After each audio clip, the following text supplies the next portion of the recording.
Shalom jemaat Tuhan, selamat datang di Kingdom Devotion. Saya Pastor Yer, senang bisa menyapa Anda semuanya pada saat ini. Saya berdoa kita semua tetap sehat, kita semua tetap menjaga diri, kita dalam perlindungan Tuhan hari-hari ini. Kita akan merenungkan sebuah kitab yang ditulis oleh Rasul Paulus, sebuah surat yang ditulis oleh Rasul Paulus, yaitu surat kepada Filemon, yaitu kitab Filemon.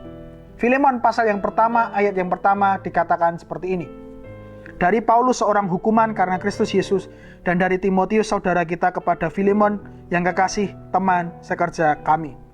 Kitab Filemon adalah kitab yang cukup unik. Unik karena ditulis sangat pendek. Dibandingkan dengan kitab-kitab yang lain, kitab Filemon hanya memiliki satu pasal.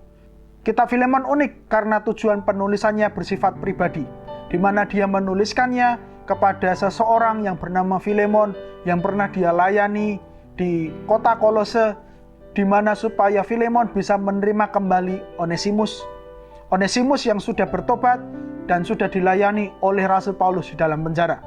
Kitab Filemon unik karena dalam pembukaannya Paulus tidak memperkenalkan dirinya sebagai Rasul Kristus, melainkan sebagai seorang hukuman karena Kristus Yesus. Saya mau fokus kepada frasa ini. Ada sesuatu yang kita bisa pelajari dari sana. Paulus mengatakan bahwa dirinya adalah seorang hukuman karena Kristus Yesus. Paulus bangga karena dia bisa menanggung salib Kristus dalam pemberitaan Injilnya. Dia terhukum, dia menjalani hukuman bukan karena kesalahannya, melainkan karena dia melayani Tuhan, memberitakan Injil Tuhan. Dan di tengah dia menjalani hukuman, dia tidak berhenti melayani Tuhan. Meskipun pemerintah Romawi berusaha untuk membatasi dia, tetapi dia tidak terbatasi. Meskipun dia berusaha untuk dihentikan, tetapi dia tidak berhenti. Jemaat Tuhan, ini adalah sebuah teladan yang baik, di mana Paulus sama sekali tidak mau berhenti. Paulus tidak merasa terbatasi, meskipun keadaannya terbatas.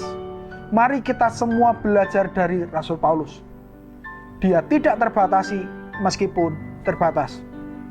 Kita semua pasti tahu yang bernama Nick Vujicic, seseorang Australia yang terlahir tanpa tangan dan tanpa kaki. Seseorang yang sudah dipakai Tuhan luar biasa, sudah ke berbagai negara untuk memotivasi, untuk mengabarkan Injil, sudah memberkati begitu banyak generasi, dari generasi muda sampai kepada generasi tua. Tetapi pun begitu sebelum dia dipakai Tuhan, dia mengalami sebuah hal yang tidak menyenangkan.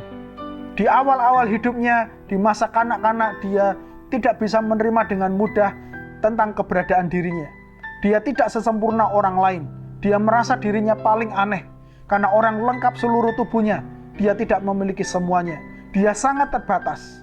Tetapi dia bertobat karena sebuah peristiwa di Alkitab, Yohanes 9 ayat 3, di mana tidak ada yang berdosa ketika seorang anak buta sejak lahir, melainkan karena ada sebuah rencana Tuhan, pekerjaan Allah yang harus terjadi melalui dia. Dan itu dia imani, itu yang membawa dia kepada Kristus. Itu yang membuat dia memberikan hidupnya dan memulai sebuah pelayanan yang Tuhan percayakan kepada dia. Nick Vujicic tidak terbatasi, meskipun dirinya terbatas. Jemaat Tuhan, hari ini apa yang menjadi belenggumu? Apa yang menjadi membatasi engkau? Apa keterbatasan yang sedang ada di hadapanmu? Mungkin engkau tidak sebebas dahulu karena engkau sudah semakin tua. Mungkin ada sebuah penyakit yang Tuhan belum sembuhkan hingga hari ini. Mungkin engkau tidak sepandai orang lain, tidak memiliki background pendidikan seperti orang lain. Atau mungkin engkau tidak memiliki kekayaan, terbatas untuk melayani orang karena uangmu sedikit dan sebagainya. Atau aturan-aturan pemerintah di tengah pandemi ini seolah-olah membatasi dirimu. Pertanyaannya, apakah keterbatasan itu semua menghalangi engkau melayani Tuhan? Apakah engkau masih semangat melayani Tuhan di tengah keterbatasan? Paulus dibatasi oleh pemerintah Romawi, dimasukkan kepada penjara. Nick Vujicic terlahir dengan begitu banyak keterbatasan, tidak memiliki tangan, tidak memiliki kaki. Pun mereka semua tetap semangat melayani Tuhan di tengah keterbatasan mereka.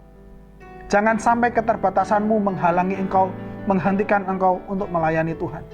Minta hikmat yang dari Tuhan, minta kreativitas yang dari Tuhan untuk melayani Tuhan untuk menjangkau jiwa-jiwa, untuk membawa seseorang kepada kerajaan Allah. Dan saya percaya, jika kita mau meminta kepada Tuhan, maka kita akan bisa seperti Paulus dan Nick Vujicic itu. Kita tidak terbatasi meskipun terbatas.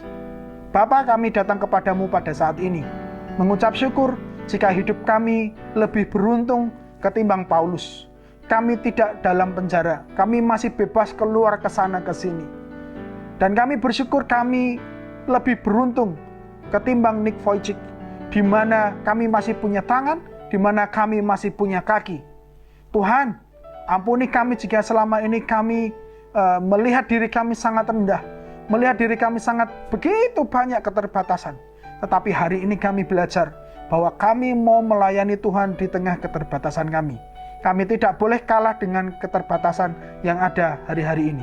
Beri kami hikmat-Mu, beri kami kreativitas, supaya kami tetap menjangkau jiwa-jiwa. Kami tetap melayani Tuhan di tengah keterbatasan kami, Tuhan. Terima kasih ya Tuhan. Di dalam nama Yesus, kami sudah mengucap syukur dan meminta hikmat yang dari Allah.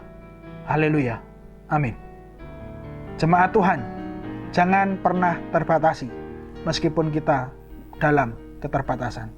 Tuhan Yesus memberkati.